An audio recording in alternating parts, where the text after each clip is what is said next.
What's up, guys? I'm back with another character tutorial for Soulcalibur 6. So today we're talking about Seong. She's the character that I've probably played the most so far. I think she's a lot of fun.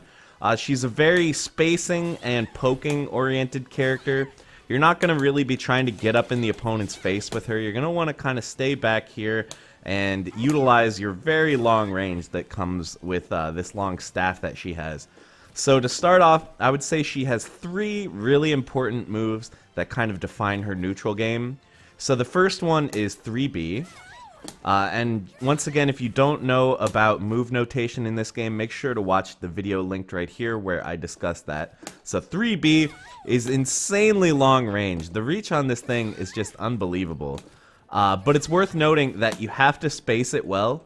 One of Seongmina's unique mechanics is that her moves change depending on what part of her weapon you hit them with.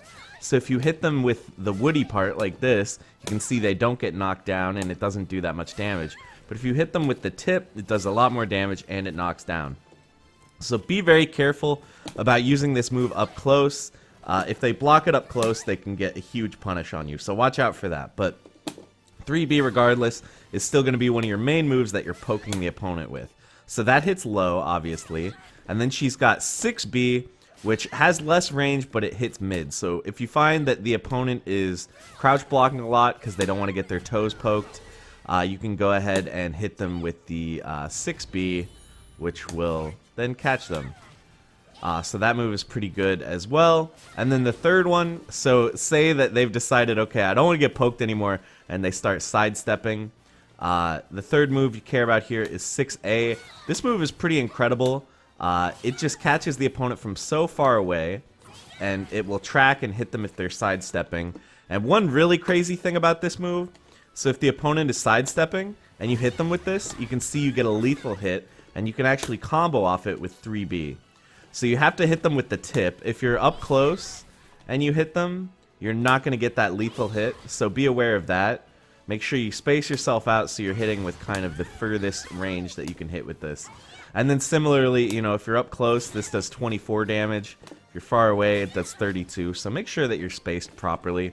But yeah, this triangle of moves, you know, 3B, 6B, and then 6A, that's really how you're going to be trying to keep the opponent out. You know, annoy them, poke them with 3B and 6B, and then if they try to sidestep or get close to you, just whack them with that 6A. So really, you can win with just these three moves, but obviously you're going to need some other stuff, especially if the opponent gets close. That's where it starts to get scary. So let's talk about some of your options when the opponent gets close. Her AA strings are actually pretty good. AAA, the third hit is low and knocks down. Obviously, it's not a natural combo.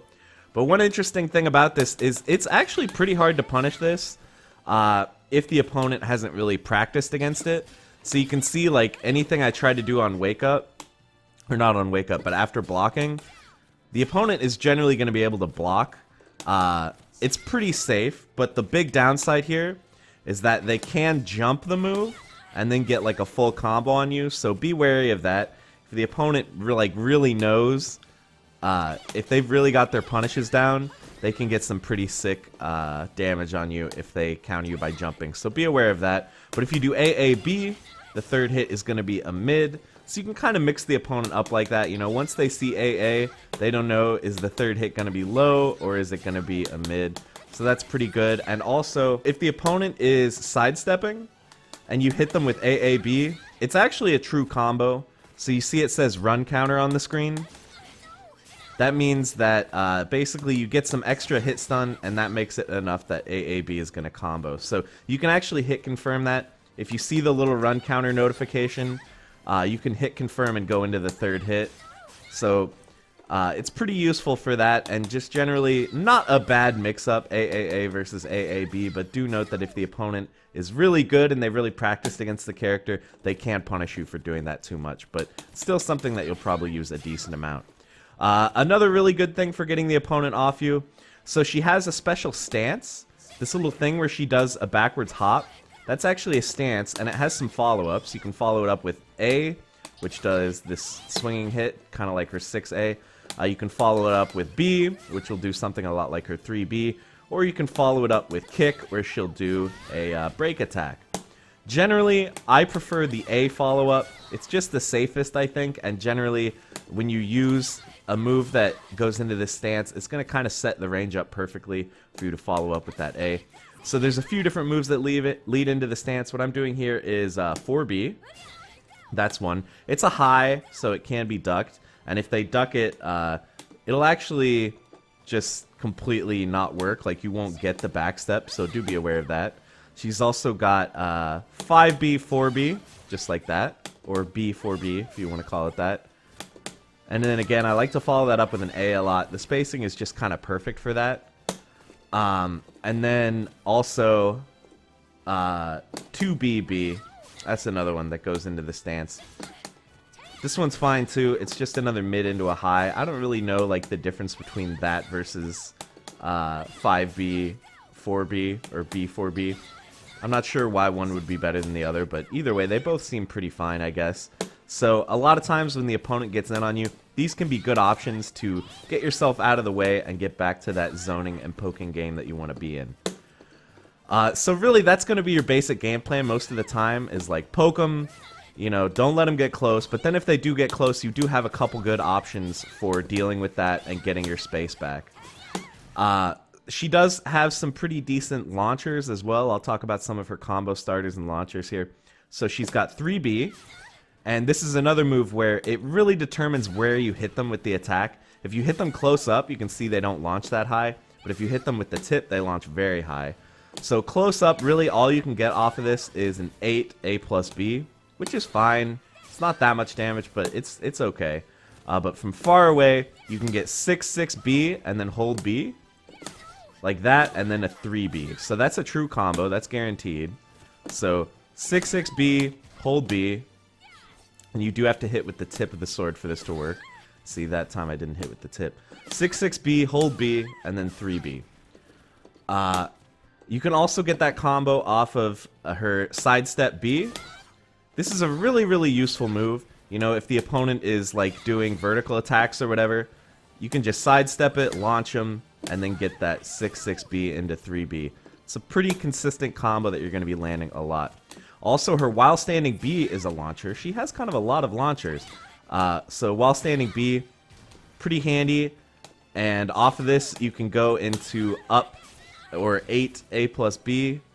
Or you can do some pretty hard combos off this, involving 3 BK, which is this little kick. If you just frame it, basically means you press the kick on the first possible frame. You can see she turns blue. So you can get some pretty crazy combos with that, but really, like, I don't really go for that in matches yet, just because I'm not really comfortable with it. But so here's what a combo with that looks like. Let's see if I can do it. So yeah, 59 damage, quite a lot as compared to just 45 damage if you just do the up A plus B.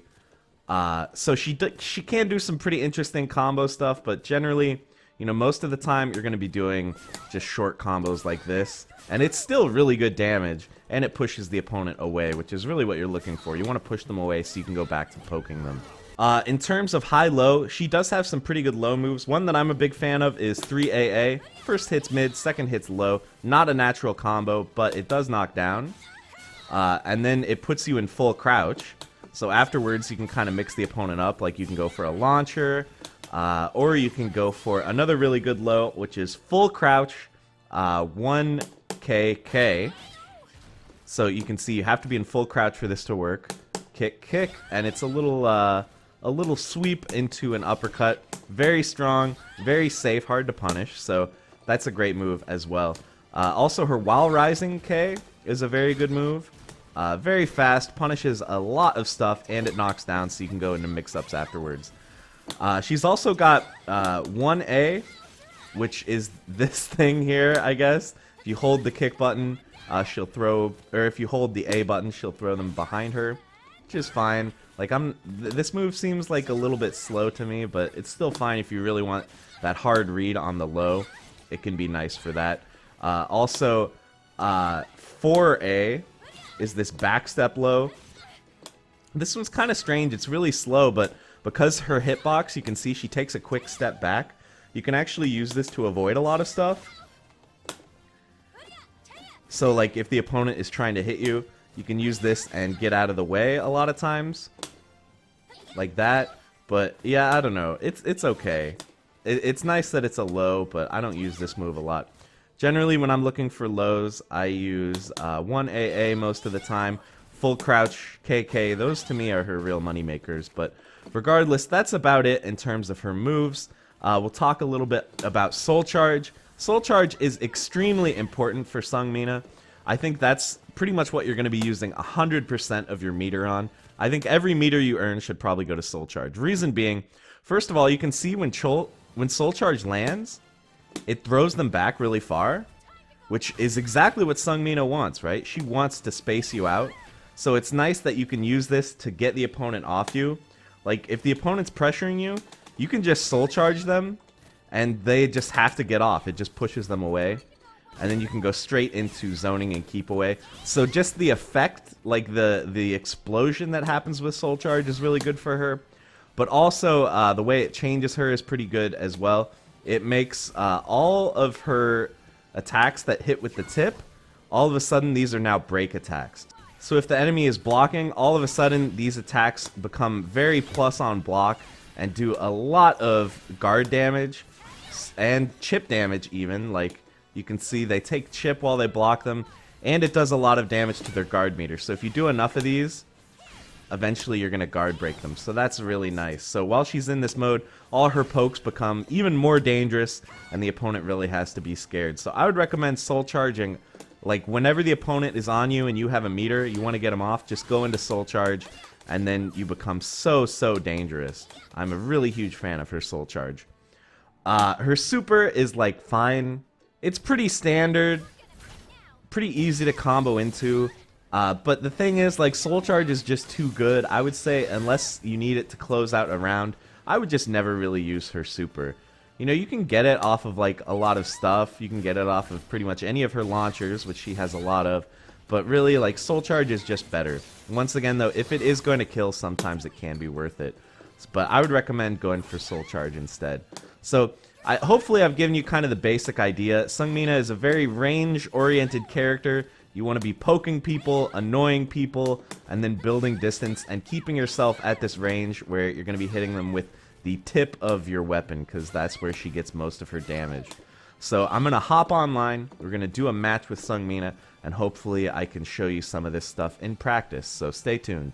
Alright guys, here we are in an online match. Even though he's dressed like Zasalamel, this is actually Astaroth.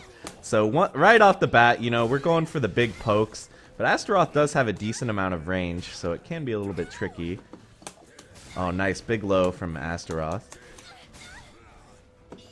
Oh, jeez. Okay, we're getting thrown pretty bad here. Not what you want to see. Maybe we can build some space here. Oh, nice guard impact. Alright, poke him on the shins a little bit. There we go! We brought that one back. So the power of the poke, man, you gotta watch your toes against Seong for sure. Oh, wow. Another good guard impact. But I'm trying to be a little bit more proactive, so I can't just let him use these big slow moves as much as he wants. Somehow we got a break there. Ooh, I tried to backstep that. You should actually really jump that, I think.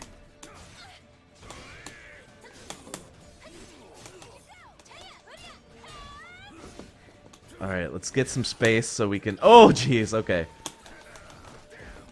Breaking throws all day. Okay, we got our space back, which is what we really want. Oh, nice. That barely missed, but we got the counter, so that actually comboed, which is handy. And we got a launch! Yes, the sidestep! Oh my gosh, I feel so good about that. Sidestep B is really, really good. Alright, let's just... Whoa! Get hit right at the start. I was trying to 6-6B, or just 6B, I guess it is. Okay, he's activating Soul Charge. Oh, nice. Armor through. I think we're going to Soul Charge here. Just to get some space back. Now we have these guard break normals. They're extremely good. And we got a launch into the combo. Let's go in. Yes, guys. A quick 3 in a row. I feel really good about that one. But that was such a quick match. I think I'm going to try to do another one, so maybe we can get an even better demonstration of Seong Mina. But that was pretty sick. That's kind of exactly what I wanted, you know? Once you get that space, the pokes are just too brutal. But let's see if we can get another match, too. Alright, game 2 against this Astaroth. Let's see if we can get a repeat performance here. Oh, I was going for the big launcher, but he threw me right out of it. Nice. We are really getting got this game. So you can see that wasn't a natural combo because it was not a counter hit, but it ended up working out okay. Damn, nice. He got us. I was going in at the end there because I figured I had such a life deficit that I kind of had to go for some mix-ups to close it out, but... Ooh, poke him on the shins. Okay, nice. Got the sidestep punish. Really, really useful tool with Seong Mina. Continuing to poke him on the shins, and we got the ring out. Nice. And it was a perfect, too. So that poke move is really, really good. If the opponent is not willing to sidestep that, they can really take a lot of damage from that poke. I'm still not blocking that move. That running grab is not that hard to break. I feel like he's using it too much. Wow, we poked him over the edge. That was crazy. I've never seen that before. Okay. Okay, nice range. Got out of the way on wake up there, which is kind of what you want to do a lot of the times. Poking him in the shins. Nice. Rolling on wake up can be pretty good against Seong Mina to stop her from just poking you repeatedly. Got another sidestep there into that 3-hit combo. Soul charge from him. Let's see what he does with it. Oh, okay, he got the big throw. That's gonna hurt. Oh, I tried to jump it, but I was a little too slow, I think. Nice, okay. So we'll have 2 meters here, which is really good. We're gonna be using them both for soul charge, almost certainly. I'll just do it right now. See, and we got the fatal, probably because he was sidestepping, or lethal, I guess is what it's called. Alright, he activated his own soul charge just as ours runs out. Oh god, we did not break that.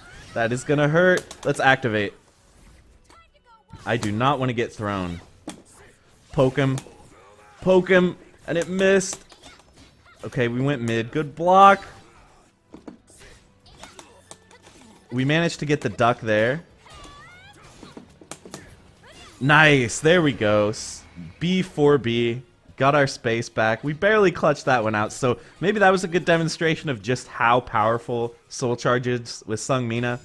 Spending a meter to get someone off you is oftentimes worth it, plus the bonus you get with the increased damage and block damage and increased block advantage on your moves. It's really good. So guys, that's going to be it for the video. I hope you learned something and had some fun. I know I definitely did. Those were pretty entertaining matches. So thank you very much for watching. Be sure to let me know down in the comments what character you want to see covered next. I would love to hear who you're enjoying playing in this game. So that's going to be it for the video. Be sure to click either of the links here on screen to see more content from me. You can click the subscribe link so you never miss an upload. I upload 5 days a week. Or you can click the Patreon link to go to my Patreon and help support the channel. It really makes a big difference. So that's it, guys. Thank you for watching. See you in the next one.